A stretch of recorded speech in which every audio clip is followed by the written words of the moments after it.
Hey, son. Hi. I want to make sure they can hear us. I made a post on social media about just parents taking accountability, not shaming parents. However, it wasn't until I was actually shamed. I was told that until I stop handicapping my son, I'm not going to see real change. And until I stop relying 100% on therapists and teachers and doctors to see a shift or progress in Messiah and you, that I wasn't going to see a change. Most of his therapy should have come from me. And back then, I used to just make excuse after excuse after excuse. He has autism. He doesn't understand. As long as I kept saying that, as long as that continues to be my mentality when it came to parenting Messiah, that's exactly what we were going to get.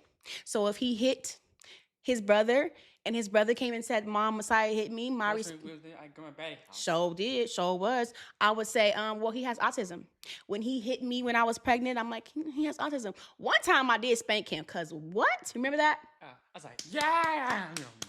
He hit me in the stomach. He was too proud for that. He hit me in the stomach at a harvest festival in California at Riverside Drive Elementary School. I was heavily pregnant with his little brother. And Messiah punched me like 3-4 times in my stomach. And I popped his little thigh. I stand on what I said. I stand on what I said. But I want you guys to hear it from the horse's mouth. I don't train Messiah to say nothing. Messiah is incapable of lying. Because my heart isn't in making anyone feel ashamed. And because I was once that parent. I hear you guys when you say, well, some of us are out here just trying to survive and put food on the table and pay the bills. Listen, I get it. But we got to survive and put food on the table whether we have a child with autism or not. There are single people out there with no children at all. They don't even have a dog or a goldfish, and they're trying to survive and put food on the table. So whether we have a child on the spectrum or not, we are all trying to survive. We're all going through things, but that's just an excuse. Every situation isn't the same. All kids aren't the same. All circumstances isn't the same. That's an excuse as well. I'm sorry, because I can say this because I've been there and I've done that, because that was my excuse as well. Of course, no one is the same. Of course, no two children on the spectrum is the same. No two individuals who don't have autism is the same. Does that mean you're not going to go to college because you don't learn the same? No, you put in place different things to help you learn and understand. I have ADHD. And when I am actively doing my college courses, guess what?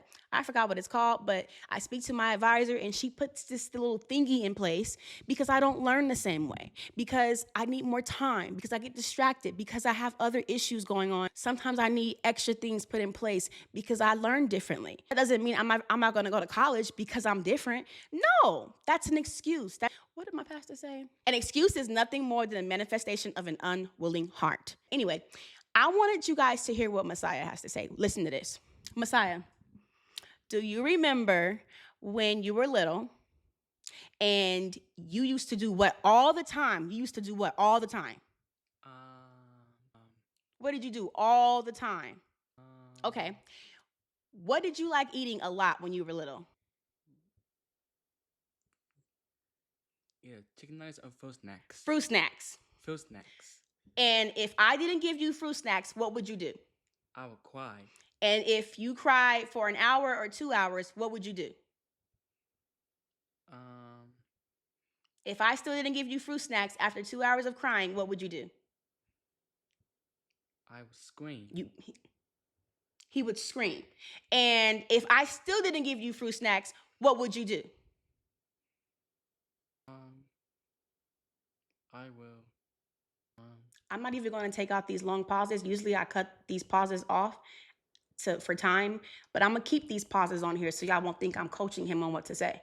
When you would cry for hours and then you would scream and I still didn't give you fruit snacks, this is when I started to crack down. What would you do when the crying didn't work and when the screaming didn't work to get your fruit snacks? What would you do?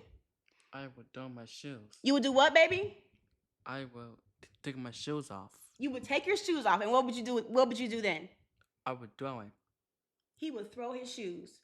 And who did you throw him at? The teacher. The teacher. And did you ever throw him at me? No. Yes, you did. Oh. In the car. Did you ever throw your shoes at me in the car? Yes, ma'am. And what else did you throw at me in the car?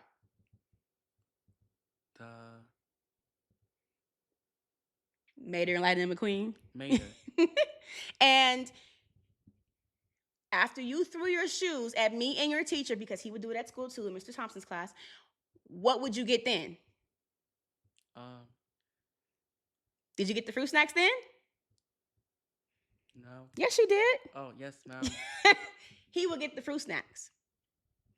But over time, those techniques stopped working because in my mind, I'm thinking to myself, wait a minute. He's 5, 6, 7 years old. He's going to be bigger than me and stronger than me. He may not be throwing shoes. He may be doing something else. So I need to figure out what to do. I cannot wait on a wait list. I cannot wait on the therapist to come every Thursday for an hour and a half, maybe 2 hours once a week or once every other week. And guess what? If I didn't have therapy, I cannot wait for a wait list to pull my son's name and think that 2 hours a week is enough. We are our child's first therapist. That's the point that I'm making. Do you think the police is going to care about our child? If Messiah is pushing 6 feet tall, he is my tallest child. And I have 4 kids. He's taller than my 18-year-old. Do you think if Messiah has a meltdown over 2 buns, if he has one of those violent meltdowns he used to have over 2 buns, y'all all know Messiah hates 2 buns. But because of the work that I do, and I'm not saying that I know everything, I don't. My heart and my passion is with the future of our children. Do I care about their now? Absolutely. But their future is longer than their adolescent years. Let's just be real. Let's call a spade a spade. Did I say that right? God forbid I didn't put in the work. I don't constantly give Messiah exposure therapy to 2 buns, which he hates. And he goes into 7-Eleven when he's in his 20s. He's 22 years old, goes into 7-Eleven for a Slurpee. The cashier has 2 buns and Messiah slaps her. Or Messiah throws his Slurpee at her because he's pissed off that she's wearing her hair the way she wants to wear her hair. Do you think the police are going to sit and say, you know what, I'm going to let him off the hook for battery? If I say to the police, well, you know what, when he was growing up, I was on a wait list. So I just, I had to survive. I was just busy putting food on the table. They're not going to care about that. Society does not care about our children. The world is not going to cater to our children. I'm not trying to bash parents who are trying to keep it together. I'm not. Also not here to give you pity. Pity is not going to help your child when they're 25 years old. Something happens to them because the world will not cater to them. Pity is not going to help your child, God forbid, when they're pulled over and they have a panic attack or something happens and they start stimming and the officer labels them as being irate because we didn't put in the work because we were on a wait list. If your child is on a wait list for behavioral therapy, speech therapy, RBT, anything, ABA, that is supplemental. You are your child's first therapist. You don't need credentials. Your child needs you. I understand you don't want to hear your child crying 24/7. So it's easy to give him fruit snacks. It's easy to give him M&M. I understand. Trust me, I do. I've been there. I've been there. I've been there. I've been there. I've been there. It took 3 to 4 years for me to start seeing some type of relief, but I had to be consistent. I had to be consistent. Otherwise, Messiah will be still sitting right here in a pull-up, going to Walmart and pooping on demand like he used to do. He would poop in his pull-up and throw it in the store. This is a true story. He would lay out in the middle of the street. He would hit, bite, and when he stopped hitting me, guess what? He started hitting himself, pinching himself. Do you know how many times the police came to my house because Messiah would bang his head on the wall over and over and over, and they thought I was beating him? And I would show them, nope, he's in here. You can come in here. He wore a helmet for years. Now, when Messiah cries, Messiah, do you get fruit snacks every day now? No. And when he cries, I don't teach my boys don't cry. That's crazy. I say you can cry, but you go cry where? In the room. In the room. And then when he's done, he comes back. We got to do better as parents and stop blaming the system, period.